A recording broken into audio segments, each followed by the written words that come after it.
Albert ஐன்ஸ்டீனே மிரள வச்ச ஒரு கேள்வி இருக்கு. என்னன்னா, இப்போ நம்மளோட வயசை கேட்டா நமக்கு நல்லா தெரியும், அதனால அப்படியே சொல்லிடுவோம். ஆனா அதுவே ஒட்டுமொத்த பூமியோட வயசை கேட்டோம்னா சொல்ல முடியுமா? 1956ல கிளார் பீட்டர்சன் அப்படிங்கிற ஒரு விஞ்ஞானி பூமியோட வயசு என்ன அப்படிங்கிறத கண்டுபிடிச்சு சொன்னார். எப்படின்னா, இதோட ஆராய்ச்சிக்காக அவர் ஒரு விண்கல்லை தேர்ந்தெடுக்கிறார். அந்த விண்கல்லுங்கிறது நம்ம சூரிய குடும்பம் உருவாகும் போதே அந்த விண்கல்லும் உருவாயிருக்கு அப்படிங்கிறது தெரிய வருது. அதனால தான் அதை எடுத்திருக்காரு.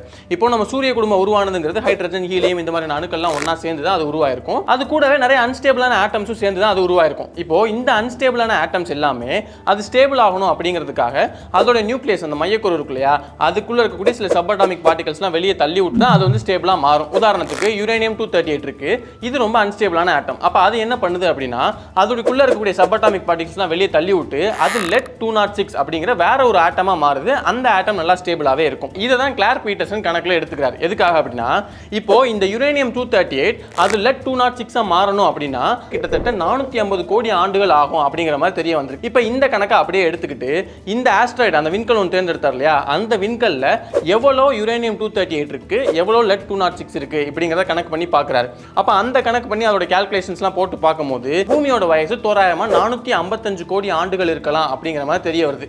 இது சரிதானா அப்படிங்கிறத அதுக்கப்புறம் நிறைய தொழில்நுட்பங்கள்லாம் வளருது இல்லையா, அதெல்லாம் வச்சு கனெக்ட் பண்ணி பார்க்கும்போது இவர் சொன்னது கிட்டத்தட்ட கரெக்டாக தான் இருக்கு. அதாவது பூமியோட வயசு 450 கோடி ஆண்டுகளுக்கு மேலே தான் அப்படிங்கிறது கன்ஃபார்ம் ஆகுது. ஆனால் இதுக்கும் ஐன்ஸ்டீனுக்கு என்ன சம்பந்தம் அப்படின்னு கேட்டா, இப்போ இந்த கான்செப்டோட முக்கியமான கேள்வியை தான் ஐன்ஸ்டீன் கிட்ட 1930களில் கேட்டிருக்காங்க. அதாவது யுரேனியம் 238 அன்ஸ்டேபிளா இருக்கு, அது ஸ்டேபிள் ஆகணும்னா அதுக்குள்ள இருக்கிற சப்அட்டாமிக் பார்ட்டிகல்ஸ்லாம் வெளியே விட்டுட்டு அது ஸ்டேபிள் ஆகுது. சரி, ஆனால் அப்படி ஸ்டேபிள் ஆகிறத உடனே எல்லா ஆட்டம்ஸ்ல இருக்கக்கூடிய எல்லா சப்அட்டாமிக் பார்ட்டிகல்ஸும் வெளியே அனுப்பிச்சுட்டு ஸ்டேபிள் ஆயிடலாம்ல, எதுக்காக பாதி ஸ்டேபிள் ஆகிறதுக்கே 450 கோடி ஆண்டுகள் ஆகுது அப்படிங்கிற கேள்வியை அவர்கிட்ட கேட்டிருக்காங்க.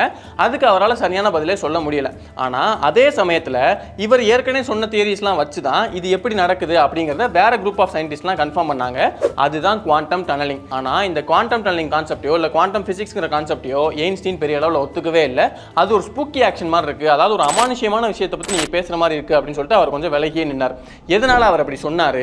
நிஜமாலே இந்த குவாண்டம் டனலிங்லாம் என்ன, இந்த குவாண்டம் டனலிங்கோட ஒரு முக்கியமான கான்செப்ட், இன்னொரு கான்செப்டை கண்டுபிடிச்சதுக்காக தான் இந்த வருஷம் இயற்பியலுக்கான நோபல் பரிசு கொடுத்துருக்காங்க.